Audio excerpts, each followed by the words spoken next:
दुनिया का हर शख्स एक मकसद रखता है, सबका मकसद एक, हाकिम हो, महकूम हो, बादशाह हो, वजीर हो, हर शख्स का मकसद एक। बोलिए कामयाबी। दुनिया में कोई ऐसा है जो कामयाब नहीं होना चाहता है? सब कामयाबी चाहते हैं, लेकिन मियार और सोच सबका अलग अलग है। बादशाह सलामत ये सोचते हैं कि हमारी पार्टी कामयाब हो जाए तो हम कामयाब हैं। वजीर ये सोचता है कि हमें वजारत मिल जाए तो हम कामयाब हैं। एक दुकानदार ताजिर ये सोचता है कि मेरी दुकान खूब तरक्की पे हो जाए तो मैं कामयाब हूँ। कामयाबी तो हर शख्स चाहता है, लेकिन सबकी सोच, सबका म्यार अलग अलग है। तो क्या हमारे और आपके सोच से काम चलेगा? आइए अपने रब से पूछते हैं कि परवरदिगार तू बता कामयाब कौन है? तो अल्लाह रब्बुल इज्जत कुरान पाक में इरशाद फरमाता है, क़द अफ़लह मन तज़क्का। कामयाब वो है जिसने अपने बातिन को पाकीज़ा कर लिया, जिसने पाकीज़गी हासिल कर ली, व ज़करा अस्म रब्बिही फसल्ला, और अपने रब का जिक्र किया, नमाज पढ़ी, तो वो कामयाब है। और सबसे बड़े मुज़क्किर हमारे आका व मौला सल्लल्लाहु तआला अलैहि वसल्लम है। आका करीम अलैहिस्सलातु वस्सलाम अपने सहाबा को पढ़ाते भी थे, सिखाते भी थे, और अंदर से उनको पाकीज़ा भी फरमाते थे। हज़रत गिरामी, ये दिल पाकीज़ा कैसे होता है? कुछ लोग कहते हैं कि हमारी जुबान बहुत नापाक है, इस नापाक जुबान से कैसे अल्लाह का जिक्र करें?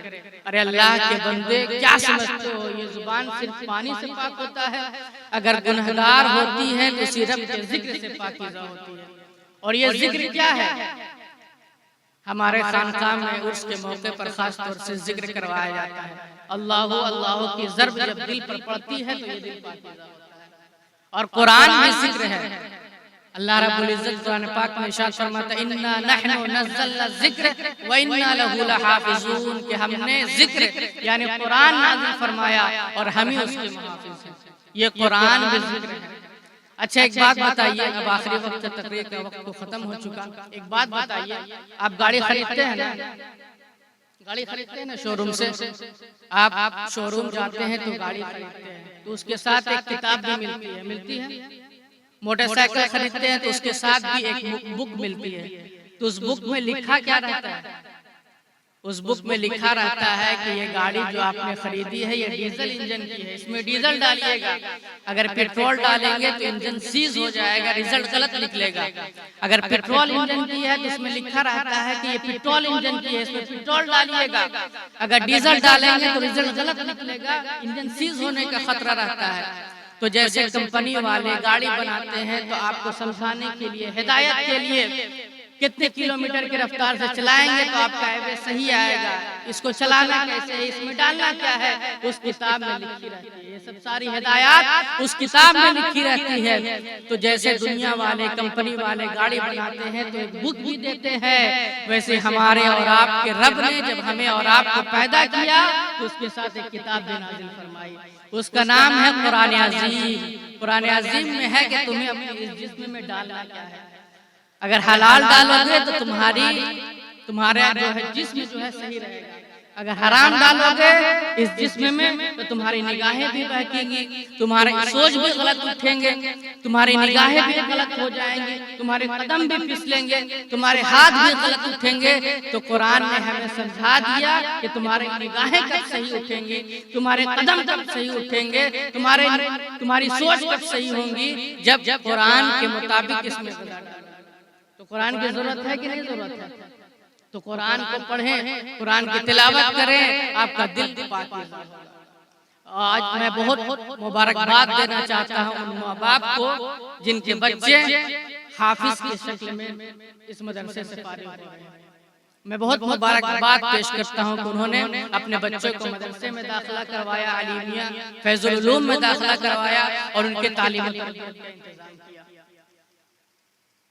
आप पार्कों में जाएं तो दरख्त मिलेंगे और आप जंगलों में जाएं तो वहां भी दरख्त मिलेंगे, लेकिन दोनों जगह के दरख्तों में जमीन और आसमान का फर्क है। फर्क है कि नहीं? फर्क है। जंगलों के दरख्तों को देखिएगा तो एक दरख्त की शाख दूसरे दरख्त पर, दूसरे दरख्त की शाख तीसरे दरख्त पर, तीसरे दरख्त की शाख चौथे दरख्त पर। कोई हुस्न ज़ब्त होता है, कोई नज़्म ज़ब्त होता है उन दरख्तों में, कोई उनकी जड़ों में पानी डालने वाला होता है, कोई उनकी बड़ी बड़ी शाखों को काटने वाला होता है, कोई देखने जाता है जंगलों के दरख्तों को? कोई नहीं जाता है। लेकिन आप किसी शहर के पार्कों में जाइए, वहाँ के दरख्तों को देखिए तो एक दरख्त कितने खूबसूरत मालूम होते हैं। कोई छतरी की तरह है, कोई गुलाब की तरह है, बड़े खूबसूरत मालूम होते हैं। आखिर फर्क क्या है? पार्कों के दरख्तों का कोई निगरान होता है, कोई मुहाफिज होता है, वक्त वक्त से उनकी जड़ों में कोई पानी डालने वाला होता है, उनकी बड़ी बड़ी शाखों को कोई काटने तराशने वाला होता है, जानवरों के दस्त से उन्हें रोकने वाला होता है। बिला तशबीह व तमसील वो बच्चे जिनका कोई निगरान नहीं होता, जिनका कोई मुहाफिज नहीं होता, जिनको कोई तंबीह करने वाला नहीं होता, उनकी हैसियत, उन बच्चों की हैसियत जंगलों के दरख्तों से ज्यादा नहीं होती। लेकिन वो बच्चे, वो माँ बाप जो अपने बच्चों की निगरानी करते हैं, उनकी हिफाजत करते हैं, उनकी अच्छी तालीम और तरबियत का इंतजाम करते हैं, उनके लिए इसके हलाल का एहतमाम करते हैं, तो उनके बच्चे पार्कों के दरख्तों की तरह खूबसूरत मालूम होते हैं। तो आप अपने बच्चों को जंगलों के दरख्तों की तरह न बनाएं, बल्कि पार्कों के दरख्तों की तरह खूबसूरत बनाएं। तो तैयार हैं इसके लिए? अपने बच्चों को टाइम दीजिए, अपने घरों को टाइम दीजिए, अपने माँ बाप को टाइम दीजिए। आप इधर उधर टाइम ज्यादा देते हैं, होटलों में ज्यादा वक्त गुजार देते हैं, उससे ज्यादा जरूरत इस बात की है कि आप अपने घरों को टाइम दीजिए कि हमारा बच्चा शाम को कब आता है, वो सोता कब है, वो मदरसे में जाता है कि नहीं जाता है, वो स्कूल में जाता है कि नहीं जाता। ये हमारी जिम्मेदारी है कि हम अपने बच्चों की निगरानी करें, है ना। तो यहाँ से पैगाम लेकर के जाएं आप हज़रात कि अपने बच्चों की अच्छी तरबियत करें, अपने बच्चों की निगरानी करें, उन्हें हाफिज़ कुरान बनाए, कारी कुरान बनाए, अच्छा बच्चा बनाए। इंशाल्लाह जब आपका बच्चा नेक बनेगा, परहेजगार बनेगा, फरमाबरदार बनेगा, तो इंशाल्लाह आप जब बुढ़ापे के आलम में हो जाएंगे तो वो बच्चा आपकी खिदमत जरूर करेगा। बचपन से उसकी तरबियत करेंगे तो इंशाल्लाह वो बच्चा जब आप बुढ़ापे के आलम में पहुंचेंगे तो वो आपकी खिदमत करता हुआ नजर आएगा, है ना। तो माँ बाप की जिम्मेदारी है भी कि अपने बच्चों की अच्छी तरबियत करें। और दूसरी बात कि बुजुर्गान दीन से मोहब्बत रखें, अकीदत रखें। इंशाल्लाह ये बुजुर्गान दीन से आपकी अकीदत और मोहब्बत दीन और दुनिया में कामयाबी की ज़मानत है ना। अपने माँ बाप से अकीदत और मोहब्बत रखें, अपने पीराने अज़ाम से मोहब्बत रखें। इंशाल्लाह आपकी दुनिया भी और आखिरत भी संवरती हुई नजर आएगी।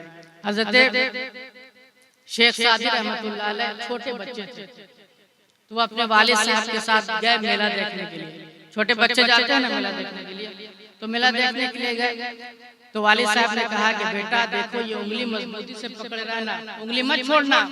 देखो मेले में बहुत भीड़ है, अगर उंगली छूट गई तो तुम अलग हो जाओगे, मैं तुमसे अलग हो जाऊंगा, तुम मुझे ढूंढने में परेशान, मैं तुम्हें ढूंढने में परेशान।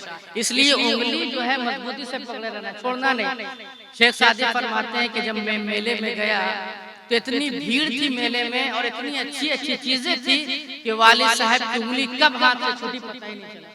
वालिद साहब अलग, मैं अलग, मैं उन्हें ढूंढने में परेशान, वो मुझे ढूंढने में परेशान। मैं भी बड़ा रोया धोया और वालिद साहब मेरी वजह से परेशान हुए, कहाँ छूट करके चला गया। काफी देर के बाद हम लोग मिले तो वालिद साहब ने हमें किनारे लेकर के गए और कहा कि बेटा तुम्हें कुछ समझाया था ना कि उंगली मत छोड़ना, देखो उंगली छूट गई तो कितनी परेशानी हुई, तुम अलग मुझसे, मैं तुमसे अलग, तुम मुझे ढूंढने में परेशान, मैं तुम्हें ढूंढने में परेशान। शेख सादी फरमाते हैं कि फिर वालिद साहब ने कहा कि बेटा जैसे दुनिया के मेले में बाप की उंगली अगर छूट जाए तो लोग दुनिया के मेले में अलग हो जाते हैं, तुम मुझसे अलग हो जाते हो, इसी तरह से आखिरत के मेले में अगर अगर बुजुर्गान दीन का दामन हाथ से छूट जाए तो लोग आखिरत के मेले में भी अलग हो जाते हैं। तो अगर आप ये चाहते हैं कि यहाँ से लेकर के आखिरत तक बुजुर्गान दीन का साथ रहे तो उनके नक्शे कदम पर चले, उनसे मोहब्बत रखे, उनसे अकीदत रखे। इंशाअल्लाह आप दुनिया और आखिरत में हमारे साथ रहेंगे और कामयाबियां आपकी ज़मानत चूमती हुई नजर आएगी। अल्लाह रब्बुल इज्जत इस महफिल को कबूल फरमाए और इस मदरसे को अल्लाह रब्बुल इज्जत दीन दूनी रात चौगनी तरक्की अता फरमाए। अस्तगफिरुल्लाह रब्बी मिन कुल्ली ज़ंबि व अतूबु इलैह।